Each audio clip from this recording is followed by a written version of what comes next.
बदनसीबी ये क्या किया, सारे ख्वाब अधूरे रह गए। टुकड़े टुकड़े जोड़ने वाले आज खुद ही टुकड़े हो गए। जी हाँ, महाराष्ट्र के औरंगाबाद में आज सुबह 6:30 बजे एक ट्रेन से कटकर मध्य प्रदेश के शहडोल और उमरिया जिले के 16 मजदूर काल का शिकार हो गए। ये लोग निकले थे अपने गांव जाने के लिए, क्योंकि सरकार इन तक पहुंच नहीं रही थी और न ये सरकार तक पहुंच पा रहे थे। बेबसी में, लाचारी में, मजबूरी में इन्होंने आखिरकार रेलवे ट्रैक पकड़ा और अपने गांव के लिए निकल पड़े। शायद इनको नहीं मालूम था कि ये ट्रैक उनके लिए मौत का ट्रैक बन जाएगा। हादसे के बाद सरकार बैकफुट पर है। मुख्यमंत्री शिवराज सिंह चौहान ने 5 लाख रुपए का मुआवजा प्रति मृत सदस्य को देने का ऐलान किया है। मेरा मुख्यमंत्री जी से ये सवाल है कि 50 लाख रुपए आप कोरोना वॉरियर्स को दे रहे हैं, पुलिसकर्मियों को, डॉक्टरों को, सफाई कर्मचारियों को, या जो लोग भी इसमें लगे हुए हैं, लेकिन ये जो 16 मजदूर मरे हैं ये भी कोरोना के का ही शिकार हुए हैं।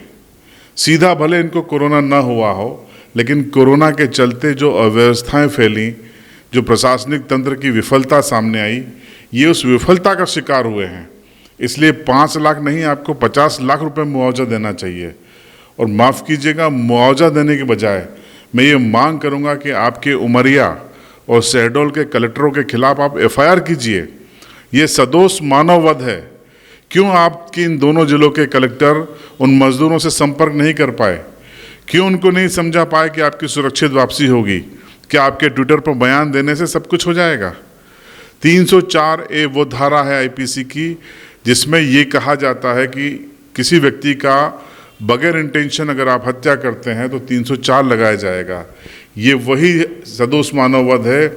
भले ही आपका इरादा न हो, लेकिन ये हत्या है। 304A की FIR होना चाहिए शहडोल कलेक्टर के खिलाफ, 304A की FIR होना चाहिए उमरिया कलेक्टर के खिलाफ। शहडोल के 12 मजदूर थे और उमरिया के 4 मजदूर थे।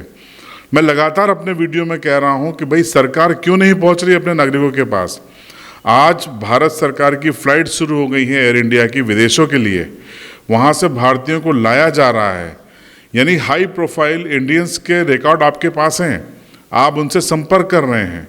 लेकिन वो जो गरीब है, जो सड़कों पर है, रेलवे ट्रैक पे है, जो आपसे संपर्क नहीं कर पा रहा है, आप भी उनसे संपर्क नहीं कर रहे हैं। क्या आपकी सबसे निचली इकाई पंचायत, उसके सेक्रेटरी, उसके रोजगार सहायक के पास ये जानकारी नहीं है कि किस गांव का व्यक्ति कहां पर है? क्या नगरीय क्षेत्र में रहने वाली नगर पालिका, नगर पंचायत, नगर निगम के पास ये जानकारी नहीं है? बिल्कुल जानकारी है, लेकिन आज 44 दिन हो गए हैं, न तो सरकार के पास पूरी तरीके से लिस्ट तैयार है और न सरकार के पास रजिस्ट्रेशन है। हमारे पास हर दिन 100 से ज़्यादा फ़ोन होते हैं कि हम जो सरकार का रजिस्ट्रेशन नंबर है वो नहीं लगता, या लग जाता है तो ठीक से जवाब नहीं मिलता। आप ऑनलाइन जो आपने वेबसाइट जारी की है उस पर पंजीयन की बात करते हैं, कौन चलाएगा उसको, कैसे चलाएगा? अगर ये चलाने में सक्षम होते तो वो मजदूरी करने बाहर जाते। ये सब कोरी प्रशासनिक बकवास है, लफाजी है जो प्रशासन तंत्र लगातार कर रहा है, और इधर मजदूर मारे जा रहे हैं। किसी को फिक्र नहीं है। मैं मांग करता हूं अपने इस चैनल के माध्यम से कि तुरंत FIR 304A की दर्ज की जाए दोनों कलेक्टरों के खिलाफ, जो जिला पंचायत या जनपद के जो अधिकारी हैं उनके खिलाफ, और जो सचिव सरपंच हो जहाँ के वो रहने वाले हों उनके खिलाफ। क्यों मध्य प्रदेश के नागरिक 16 नागरिक काल का शिकार हो गए? इसलिए हो गए क्योंकि हमारा तंत्र उन तक नहीं पहुँच पाया। वो तंत्र तक पहुँचने की कोशिश में असफल रहे। आप इसको इस रूप में लीजिए कि ये हमारे गवर्नेंस का फेल्योर है। इसका जिम्मेदार कौन है? जिम्मेदारी लेनी पड़ेगी, जिम्मेदारी ठहरानी पड़ेगी किसी न किसी के ऊपर, ताकि इस तरीके के आगे हादसे न हों। ये बेहद आसान है कि आप दुख जता दें, ट्विटर पर आके मायूसी बता दें और 5 लाख रुपए का मुआवजा घोषित कर दें, लेकिन इससे मजदूरों की जो नीति है वो नहीं बदलेगी। उसको बदलने के लिए ज़रूरत है एक विजन की, जो अभी तक किसी सरकार के पास नहीं है। लगातार आप वादे कर रहे हैं कि ट्रेन से हम लोगों को लेकर आएंगे। आप सोचिए कि जब आपका वादा इतना पक्का है तो लोग क्यों ट्रैक पर चल के आ रहे हैं? क्योंकि लोगों तक आपका संदेश नहीं पहुंच रहा है, आपका कम्युनिकेशन नहीं हो पा रहा है, इसीलिए लोग ट्रैक पर चल कर आ रहे हैं और ऐसे हादसों का शिकार हो रहे हैं। आपका संदेश अगर उन तक पहुंच जाता तो लोग क्यों पैदल चल के आ रहे हैं? यानी सीधी सी बात है कि अंतिम व्यक्ति तक आपका सीधा संवाद नहीं है, संपर्क नहीं है, और 44 दिन लॉकडाउन के होने के बावजूद भी सरकार अपने लोगों से संपर्क करने में विफल रही है। जो आपका तंत्र है वो विफल रहा है। ये हादसा बताता है कि अभी भी सरकार संवेदनहीन है, उनमें संवेदनशीलता नहीं है।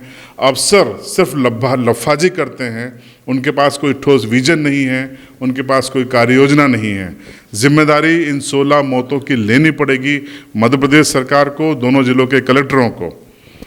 आप क्या सोचते हैं, ये एफआईआर होनी चाहिए या नहीं? क्या वो 16 मजदूरों की मौत आसानी से एक भुला देने वाला मुद्दा हो जाएगा? क्या टीवी चैनल कल के बाद उसे उठाना बंद कर देंगे? क्या आप हम 24 घंटे बाद इसे भूल जाएंगे? आप क्या सोचते हैं, कमेंट बॉक्स में ज़रूर बताएं। अगर आप मेरी बात से सहमत हैं कि उमरिया और शहडोल कलेक्टर पर एफआईआर होनी चाहिए, जिम्मेदारी तय की जानी चाहिए, तो कमेंट बॉक्स में ज़रूर लिखें। और मुआवजा, जैसा कि मैं मांग कर रहा हूं कि 50 लाख रुपए दिया जाना चाहिए उनके परिवारों को, अगर आप सहमत हों तो आप ज़रूर उस पर लिखिए। अभी तक आपने मेरे इस चैनल को सब्सक्राइब नहीं किया तो सब्सक्राइब ज़रूर करें, बेल आइकन दबा दें, ताकि ऐसे मुद्दे और मामले और वीडियो आप तक आसानी से पहुंचते रहें।